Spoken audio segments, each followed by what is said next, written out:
ബിരിയാണി. സാറാന്റിയോട് ചോദിക്കാം. ഐസ്ക്രീമോ?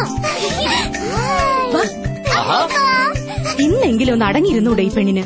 എങ്ങോട്ടാ? ഇവളുടെ ചെക്കിനെ കൂട്ടാൻ പോവാ. എപ്പോഴാ വരിക? ഇതാ വന്നു. ഇവിടെയൊക്കെ റെഡി ആയിട്ടുണ്ട് കേട്ടോ. ചേച്ചി പോരുമ്പോ എല്ലാം ഇങ്ങ് എടുത്തോളൂ. അച്ഛനും അമ്മ അങ്ങോട്ട് പോന്നു കഴിഞ്ഞു. ചെക്കനെ കൊണ്ട് ഇവിടെ നിന്ന് കസറും. എന്താ സൈനോ അല്ലേ ദേഹണം? ഈ ചേച്ചി വെറുക്കൻ ഓരോന്ന്.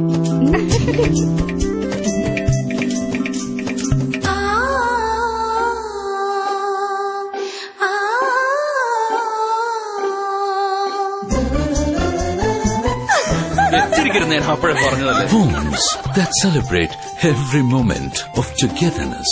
ഡിന്നർ എവിടെയാ? Asset Homes, celebrating relationships.